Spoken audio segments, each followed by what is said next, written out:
Merhaba arkadaşlar, сәлем достар. Бүгін біз сіздермен түрік тілінің грамматикасының алғашқы сабағын өтетін боламыз. Ең алдымен түрік тіліндегі сілтеу есімдіктері. Түрік тілінде сілтеу есімдіктері қараңыздар. Бу, шу, о.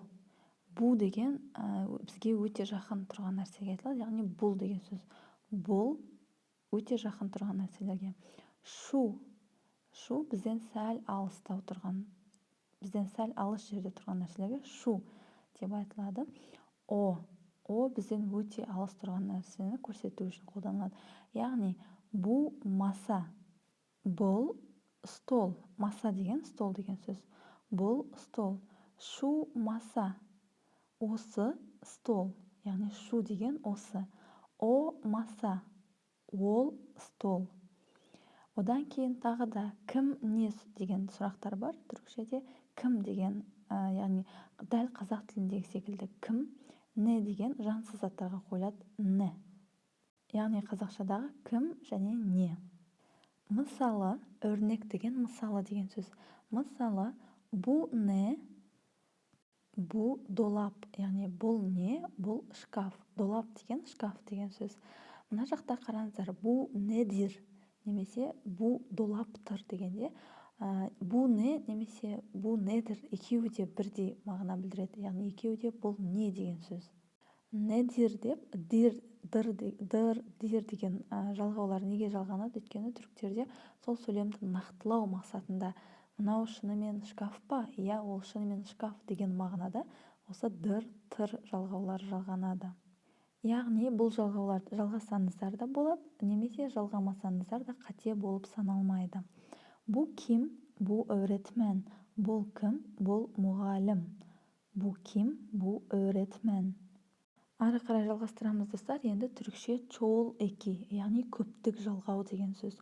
Çoğul eki. Екі түрі бар. Лар және лер деген екі түрлі көптік жалғау бар.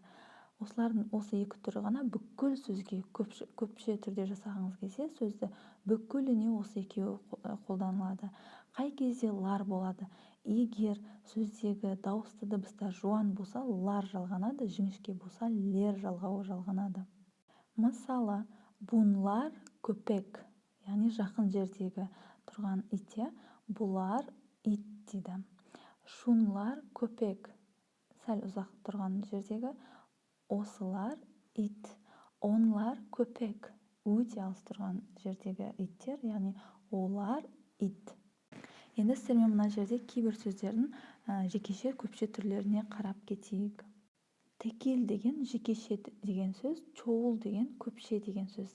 Китап, китаплар, кітап, кітаптар, қыз, қызлар, қыз, қыздар, куту, кутулар, құты, құтылар, телевизион, телевизионлар, теледидар, теледидарлар, пенжере, пенжерелер, терезе, терезелер, кеди, кедилер, мысық, мысықтар, köy, köylер, ауыл, ауылдар, üzüm, üzümler, жүзім, жүзімдер. Осы жерде назар аударып қарасаңыздар, достар, егер де сөздегі дауысты дыбыстар жуан болса, лар жалғанады, жіңішке болса, лер жалғауы жалғанады. Және де түрікшеде бұл неге ережеге бағынбайтын сөздер де бар. Ары қарай, bunlar ne? Bunlar bardak, bardaklар. Яғни бұлар не? Бұлар стакан, стакандар. Bunlar kim? Bunlar öğrenci, öğrenciler. Көрдіңіздер ме? Öğrenci дегенде жіңішке, оған лер жалғауы жалғанады. Енді сіздерге тағы бір айта кететін нәрсе, бұл ереже бізде қазақ тілінде де бар. Егер де сөздің алдында, яғни зат есімнің алдында сандар тұратын болса, немесе көлем білдіретін сөздер тұратын болса, онда лар, лер жалғаулары жалғанбайды. Мысалы, үш çocuk, үш бала. Үш çocuklar болмайды. Үш балалар емес, үш çocuk, яғни үш бала. Екі kalem, екі қалам. Беш бардак, бес стакан. Az kişi, az kişi. Çok insan, көп адам.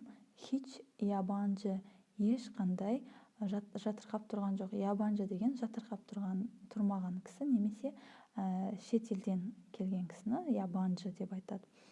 Осылайша, яғни қараңыздар, аз, чок, хич немесе 3, 4, 5 деген секілді санға байланысты сөздер тұратын болса, зат есімнің алдына, онда оған лар, лер жалғауы жалғанбайды. Одан кейін тағы бір ереже, егер де сөздің дауысты дыбыстар, сөздегі дауысты дыбыстар немесе соңғы буынындағы дауысты дыбыстар жуан болса, мысалы а, о, у деген, олар шет елден келген, яғни шет тілден кірме сөздер дейді ғой, солар лер жалғауы жалғанады оларға. Мысалы, ондай сөздер: саат, саатлер, сағат, сағаттар, хаяль, хаяллер, халлер, саяхатлер, роллер, алколлер, семболлер, мисаллер, мешгүллер, петроллер, кальплер, идеаллер.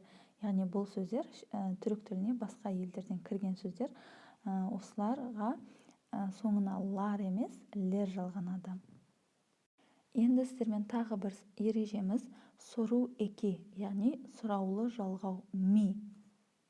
Ағылшыншада айтады ғой yes, no question дейді, яғни сұраулы сөйлемдер я немесе жоқ деп жауап берілетін сұраулы сөйлемдер.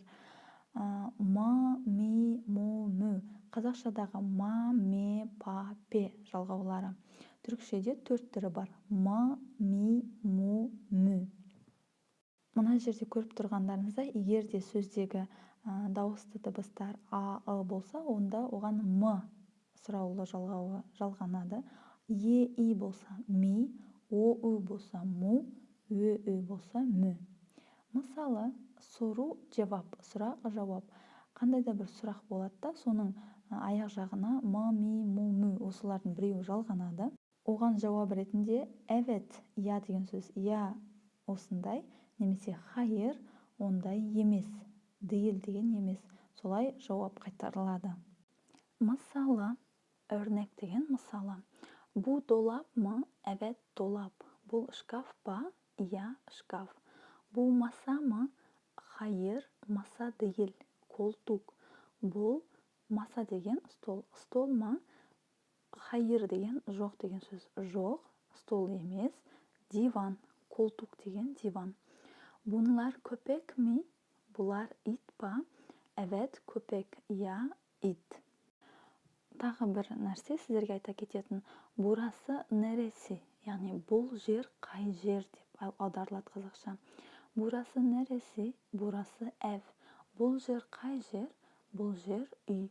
Шурасы нересі? Шурасы бақче. Ана жер қай жер? Ол жер бақша. Орасы нересі? Орасы сокак. Ол жер қай жер? Ол жер көше. Burası Ankara mı? Evet, burası Ankara. Hayır, burası Ankara değil, İstanbul. Бұл жер Ankara mı? Ya, бұл жер Ankara. Жоқ, бұл жер Ankara емес, İstanbul. Şurası İzmir mi? Ана жер İzmir mi? Evet, şurası İzmir. Ya, ол жер İzmir.